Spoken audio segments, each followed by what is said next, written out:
Sports Talk. Let's go.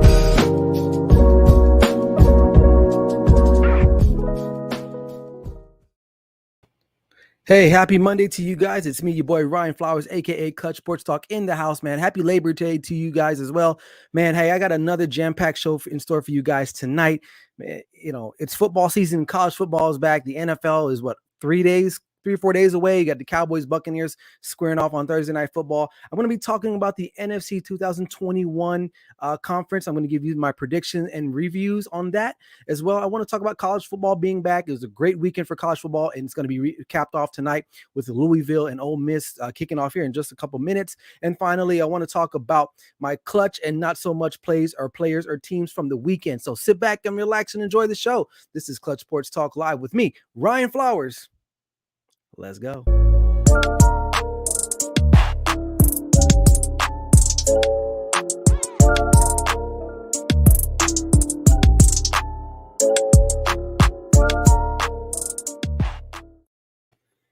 Welcome back and hope you guys are doing well, man. Happy Labor Day to everyone out there. If you had the day off, that's great. If not, I'm sorry, but I am here for you guys. I'm still working today to give you guys another great show as usual. And I mean, what else can I say? Football season's back. I'm super excited about that. I know most of you guys can't wait for football to start as well. Excuse me, not football, but the National Football League. So many great storylines to talk about tonight. But like last week, I focused my attention on the AFC, and tonight I'm going to be talking about the NFC previews and predictions that I have. Some stuff may shock you, some stuff may not. We'll just have to wait and see how it goes. But before I jump into the NFL, I want to make sure you guys subscribe to my YouTube channel, man. I'm still trying to build that brand up as much as I can, as much as possible.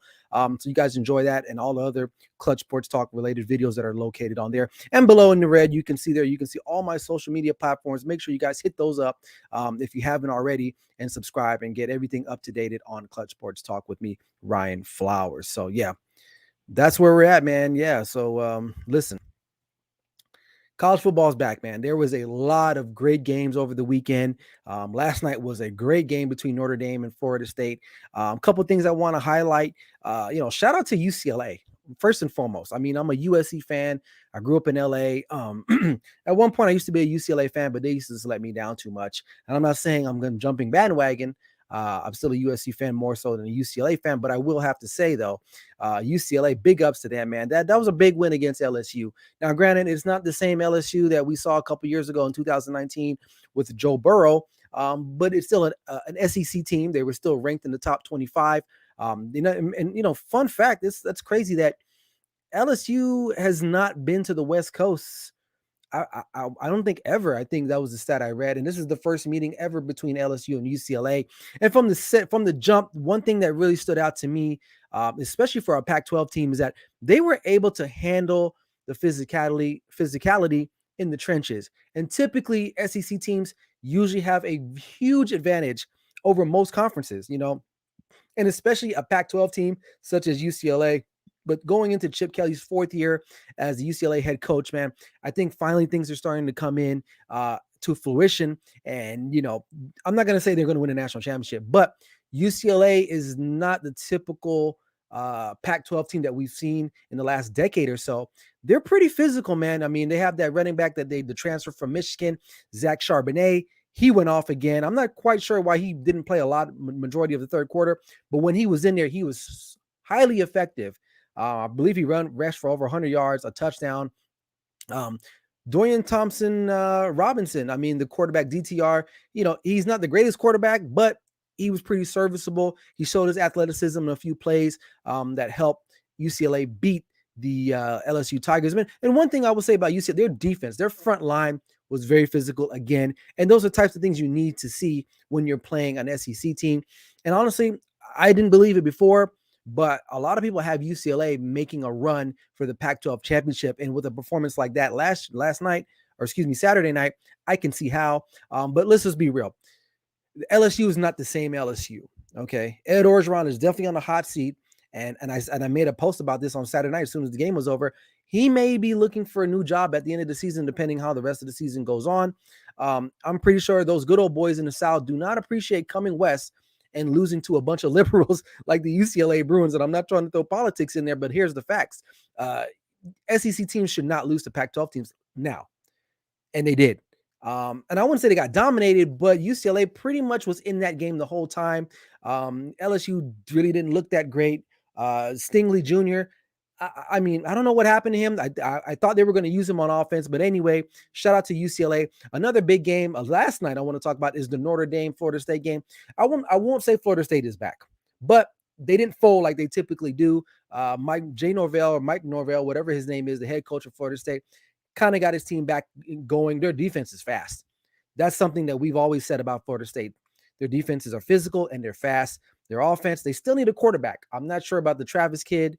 The other kid that Milton, he came in for some mop-up duty last night. I'm not sure if that's going to be the guy. They need to go back to a Jameis Winston type dude, an All-American like that for me to feel confident that they're going to be back on track. Notre Dame, on the other hand, they scored a lot of points with a transfer quarterback from Wisconsin, Jack, what's his name? Jack Cohn, whatever his name is, threw for 4 touchdowns. So that's pretty good in your first game as a transfer in the golden helmets. So, that was a great game. Also, I want to talk about Alabama and Miami. Like, really. You guys saw me post about this if you follow me on Instagram. Miami is not back. They never will be back unless they get a quarterback.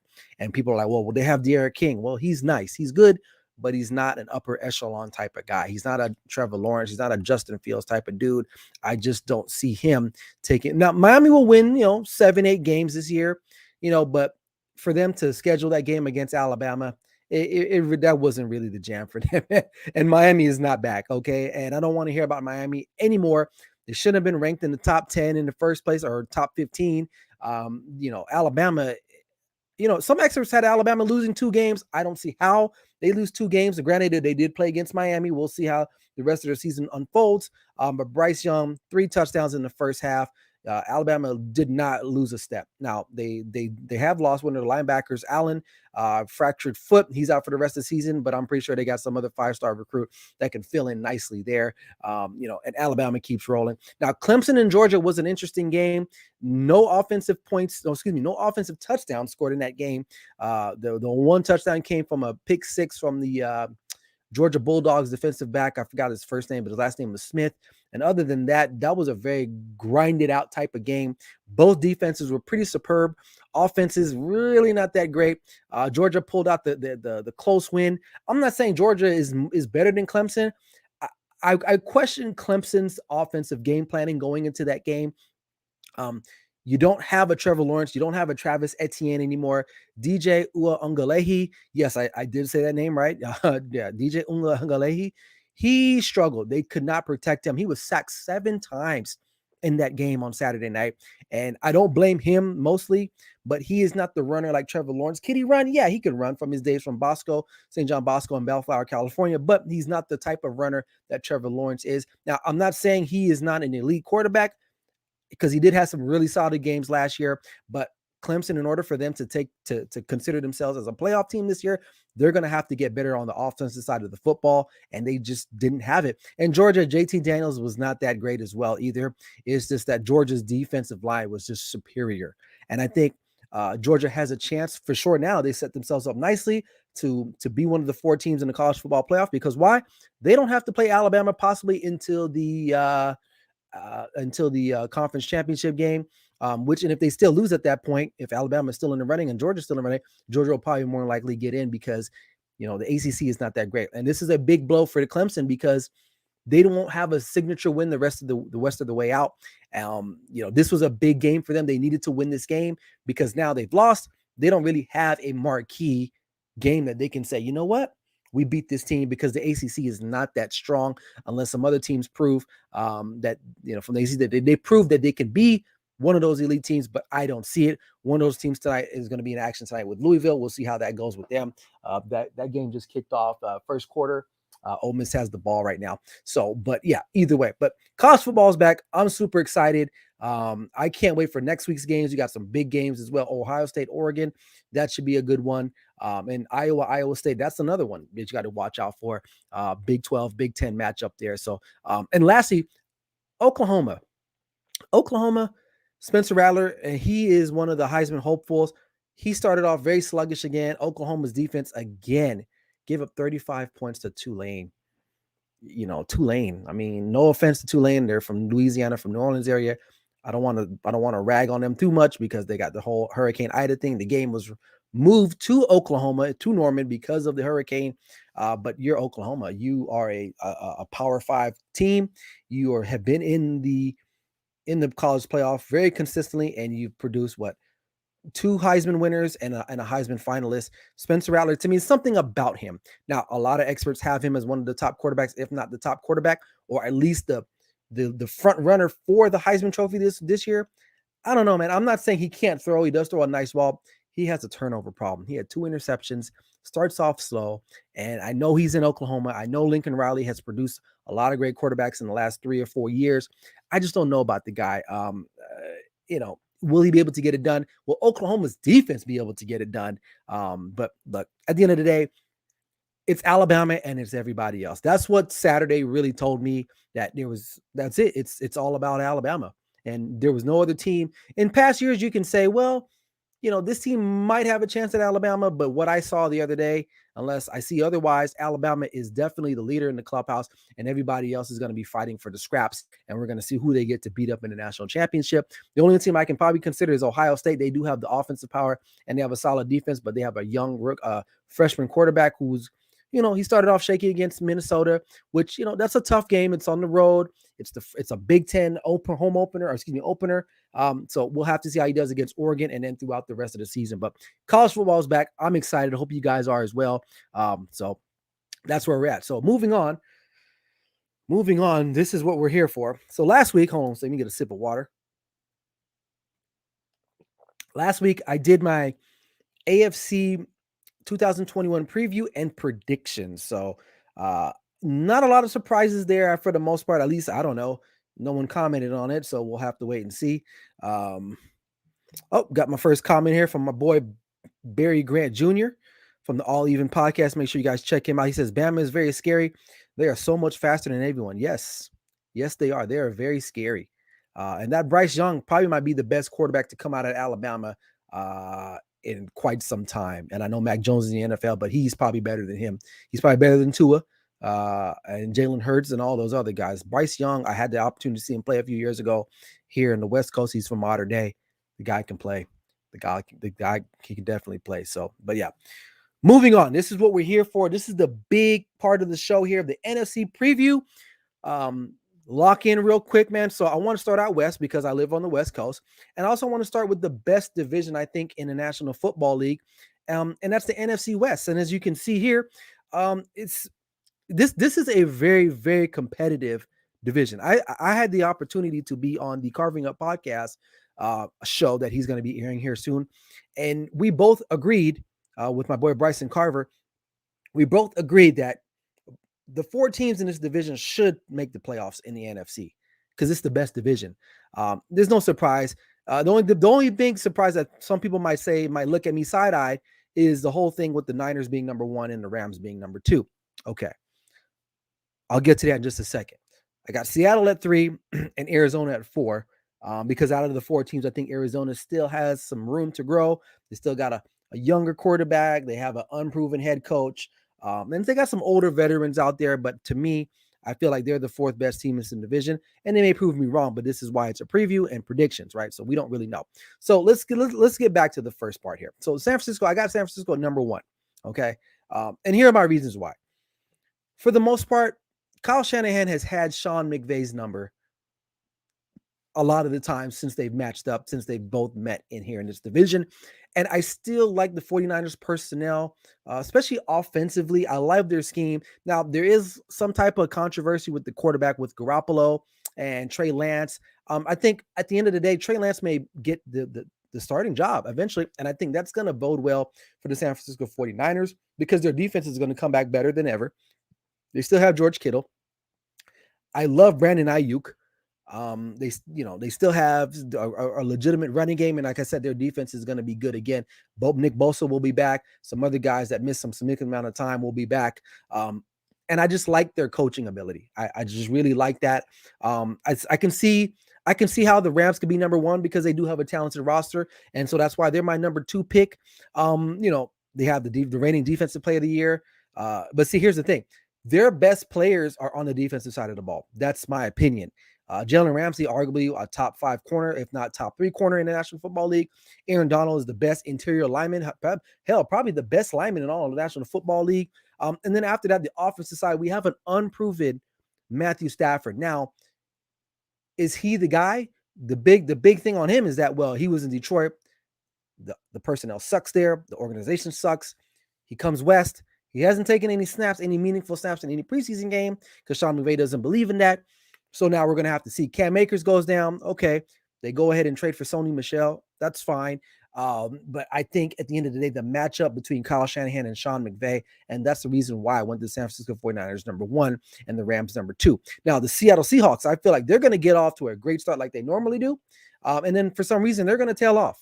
They're going to tail off because that's what Russell Wilson does. He starts off hot all the time.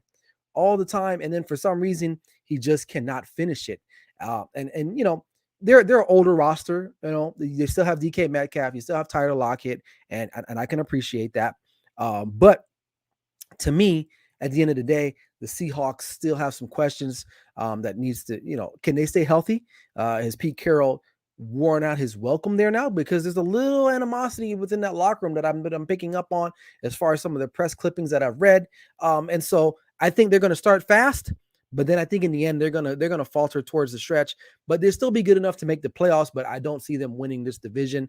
But this is a division that all the teams play each other close.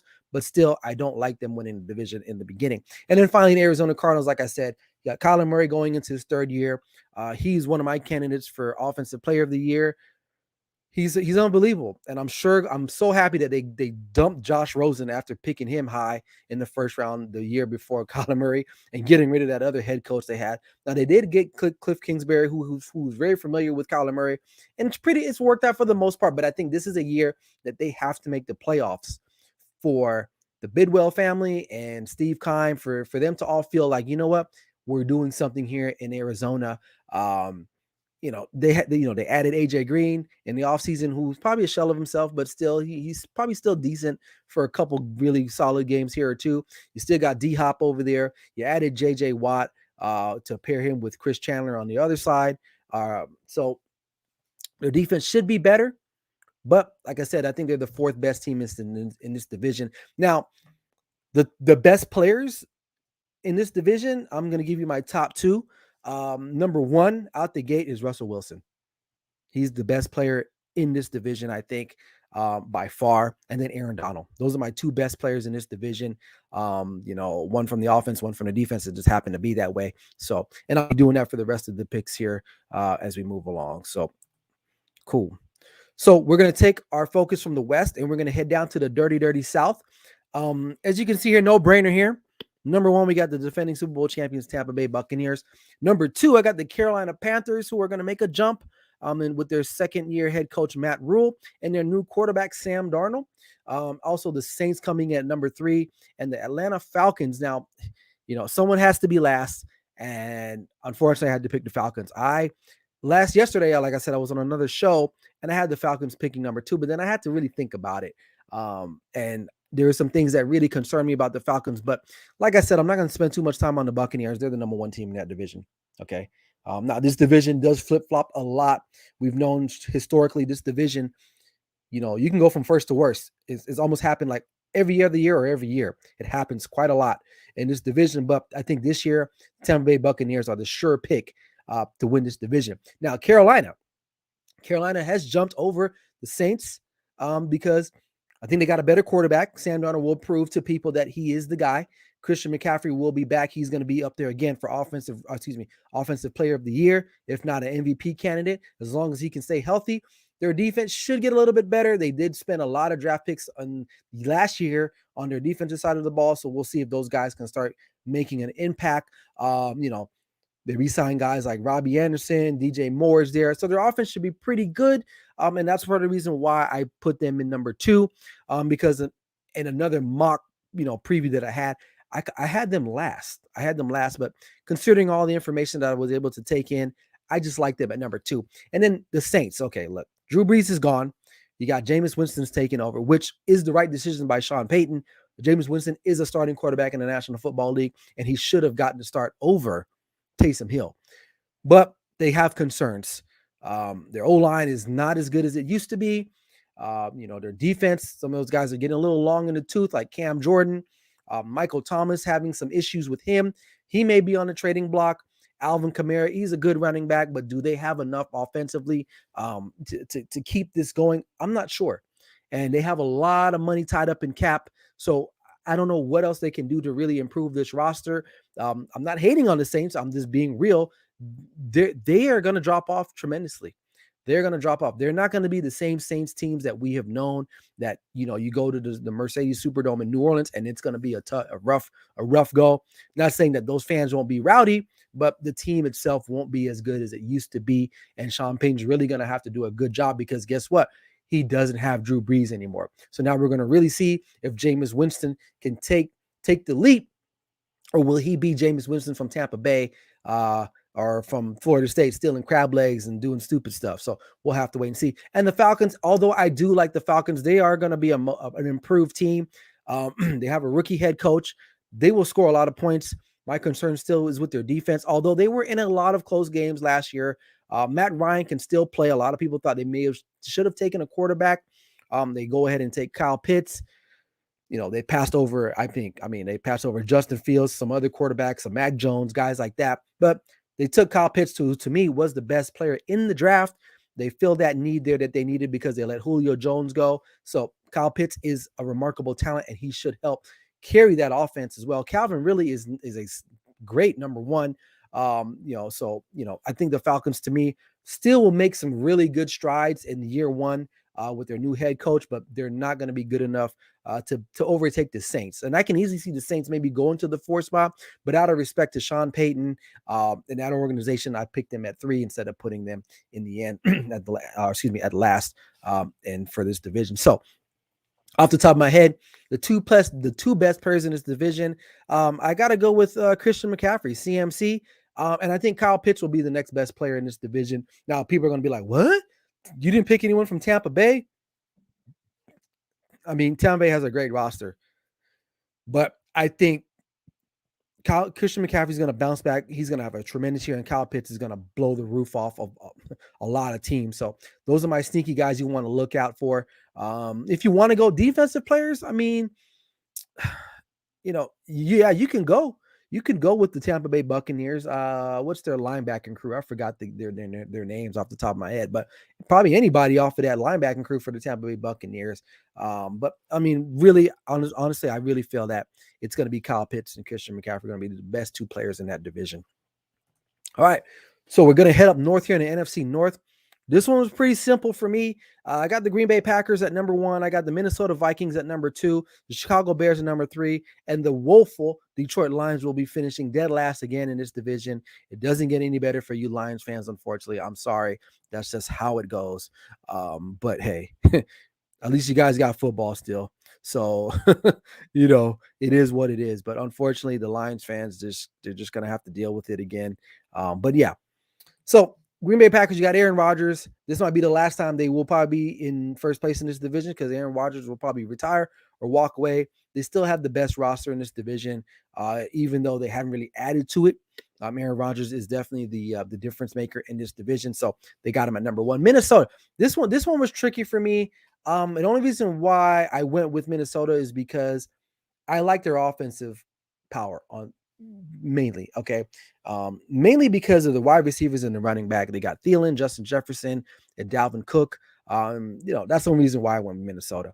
But I felt like if the Chicago Bears had named Justin Fields their starter from the get-go and not play around with Andy Dalton, I feel like Justin Fields would help elevate the Chicago Bears because their defense is better. Their defense is better, but Andy Dalton is just not that good. And Kirk Cousins is slightly better than Andy Dalton. Yeah, I said that. And I'm not saying that because I'm a bitter Cowboys fan. He didn't do much for us, but that's a whole nother subject for a whole nother day. But, I got the Bears coming at number 3. And here's the thing with the Bears. You got New England's, they released Cam Newton. They're going to go with the rookie quarterback, Mac Jones. And here are the Bears. You're going to play Andy Dalton. Justin Fields, to me, is your best bet. And Coach Nagy there in Chicago, I don't know what the hell you're thinking. And I guess we're going to find out on Sunday night, September 12th. So Sunday night football, because they're playing the Rams. They're going to LA. And I get it. A lot of people saying, well, you don't want to throw Justin Fields against that defense, especially a guy like Aaron Donald, who's going to be, licking his chops to get after a rookie quarterback. But I feel like you just got to go with Justin Fields. You got to see what he's got. He's a tough kid. I don't feel like Andy Dalton is the guy. Now, he probably is on a short leash, but I feel like Justin Fields probably should have gotten the start, period. That's just what it is. Because your offensive line isn't that great. Andy Dalton is not very mobile, and he's probably going to be running for his life anyway, too. At least Justin Fields can help himself by running around, moving around in the pocket, maybe getting outside, running here or there, making a play down the field versus Andy Dalton just sitting in there as a stationary target. But I got the Bears at number 3. And I'm not going to talk much about Detroit Lions. I mean, they have nobody on their roster. Nobody. Jared Goff couldn't get it done with the Rams with a good roster. What is he going to do in Detroit with a terrible roster and a terrible head coach in Dan Campbell? He's not going to do anything. So I'm not going to spend much time on them because there's not much to say about Dan Campbell and Detroit Lions is that they suck. They completely suck. So, all right, moving right along here. The last division in NFC is the NFC East. And yes, I have the Dallas Cowboys, my team, America's team, at number 1, the Washington football team at number 2, the New York football Giants at number 3, and the woeful Eagles finishing the division at the bottom at number 4. The Dallas Cowboys, to me, have the best roster on paper in this division. There are some concerns on the defense side of the ball, of course. They had a terrible defense last year. And a lot of that can be attributed to the coaching. Mike Nolan really brought in a very, very complex scheme, which really didn't need to be that complex. You had guys like DeMarcus Lawrence now in a 2-point stance where he should have been in a 3-point stance, things of that nature. So now with Dan Quinn, who's a great teacher of the game, now, he knows his defenses. I mean, his Seattle defenses were good. Now his Atlanta Falcons defenses weren't that great towards the end of his tenure there in Atlanta. But I feel like now with him coming into Dallas, now and just focusing on defense, and they drafted Micah Parsons, I think they should be all right. Now, they are going to miss some guys on the front line there. Neville Gallimore, who I was looking to have a breakout year. He's going to be on the IR for at least 6 to 8 weeks. He's a defensive tackle out of Oklahoma. We're going to see how those other guys are going to do. But obviously, I got to talk about the offense. The offense is loaded, arguably one of the best wide receiving crews in the football. Zeke should bounce back. I'm not expecting him to have a crazy year, but he should be good enough to help out in the offense, and hopefully he cannot fumble the ball. And Dak Prescott is returning from a gruesome injury that he sustained in week 5 last year against the Giants. He should come back, and obviously he's going to be the comeback player of the year, I think, and he will be in contention for the MVP. That's just my humble opinion, and it may seem like I'm being a homer, but hey, maybe I am, maybe I'm not. I don't know. I'm just keeping it real for you guys. Then the Washington football team, this is not a great division. And the Washington football team won this division last year under 500. Now, they did give the Tampa Bay a pretty good stout fight, in the playoffs last year. But really, Ryan Fitzpatrick is not the answer at quarterback. They still don't have a lot of weapons other than Terry McLaurin on the offensive side of the ball. Ron Rivera is a good coach. Their defensive line is elite, if not the best defensive line in all of football. Their defense is very good too. I just don't see them really making that jump, especially now that Dak Prescott is back and he's going to be able to move past the Washington football team. Now, the New York football Giants, to me, this is a big year for Daniel Jones. I believe this is a contract year. The problem with him, though, he's going into the first game possibly without their best player, Saquon Barkley, who was cleared for activity this week. We don't know what his status will be as they take on the Denver Broncos week 1 of the season here, September 12th. We don't know. But the Giants, to me, they drafted a guy, I forgot his name, Tony. Yeah, no, Tony out of Florida. He hasn't seen a lot of the field. Ingram, the tight end there, Evan Ingram, he drops a lot of footballs. They signed Kenny Galladay. I think they overpaid for him. We're going to see how he works out. The Giants, to me, their defense is good. This is another good defense in this division, but it's going to boil down to the quarterback play. And can Daniel Jones do a better job at protecting the football? I'm not sure. I'm not sure. So I don't have them overtaking the Washington football team because I feel like they won't turn the ball over. I think they'll be all right there. And then finally, the Philadelphia Eagles, they're terrible. You got a coach that I don't have a lot of confidence in him. His press conferences are terrible. And I'll talk about that in just a second. Jalen Hurts, he's good, not great. He has no one really to throw to. Devontae Smith, the Heisman, the reigning Heisman Trophy winner, he got a little nicked up this offseason already. He may not even play a full season. And outside of him, who else do they have? They don't have a legit running game. Their offensive line is a little old now. To me, their best player is Fletcher Cox, and his best playing days are behind him. So, back to Nick Sirianni. And I gave this analogy the other day. I was talking to someone, in regards to your presence and how you talk. And I told him, I said, Nick Sirianni reminds me, if I'm on a plane going somewhere, regardless, and my pilot gets on the intercom like they mostly do, and they discuss the elevation, the weather, blah blah blah blah blah. But if my pilot gets on there and sounds like a buffoon, an idiot, I don't feel confident in his flight, and I'm pretty sure we probably won't make it. We're probably going to crash. And I feel like that's what Nick Sirianni is. A lot of his takes, his sound bites are not great. He's up there with Dan Campbell as well, as guys that just don't sound competent. How in the hell he got a head coaching job is beyond me. And this is sad because the Philadelphia Eagles just won the Super Bowl, 3 years ago, right? 3 or 4 years ago.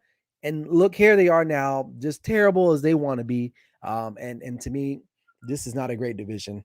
But I think the Cowboys still will walk away from it and make a playoff spot and probably be, probably a 3rd seed, 4th seed in the playoffs. And we're going to go from there. So, yeah. All right.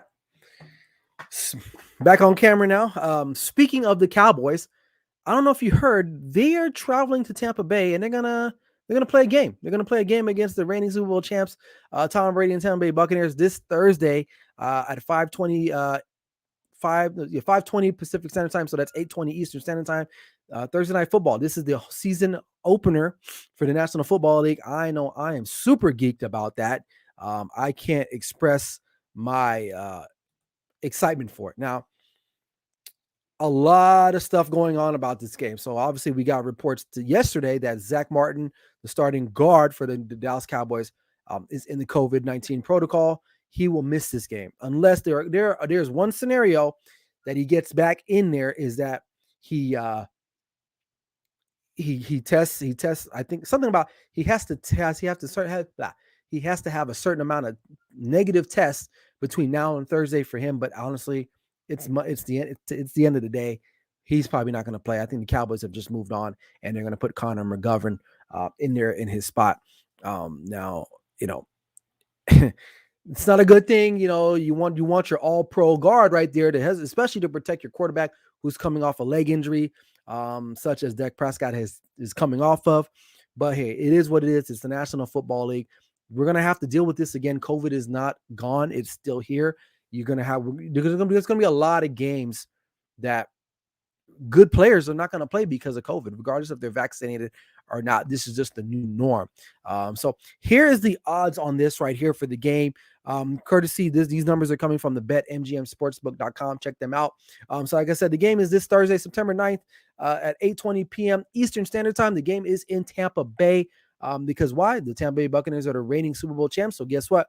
They get the home game.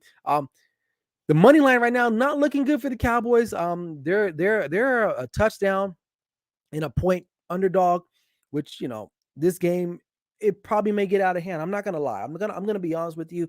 I don't feel good about this game for the Dallas Cowboys because the Buccaneers now, they have a full offseason with each other, which they didn't have last year. The Cowboys still have a lot of questions. Will their defense be able to hold up? Will they be able to block on the offensive side of the ball? How will Dak play? I think Dak will be all right, but I think Tampa Bay will just be too much for them to handle. The game total on this one is 51.5. The over-under is minus 110. I can see this game at some point. I would probably take the over in this game. I think the Cowboys will score enough points, but I don't think they'll be able to stop Tampa Bay. It just depends. Like I said, the Cowboys still have a lot of questions on the defensive side of the ball. And I don't know if they're going to be able to. And then there was some trash talking, some subtle trash talking among some of the young Cowboys players in regards to Tom Brady. They asked what his weakness was, and they just mentioned he's not that mobile. And, Tom Brady doesn't need a lot to motivate him already. And even though that is true, we know Tom Brady isn't mobile. He's going to take that, and we're going to see. But this is for me as a Cowboys fan, this is a statement game.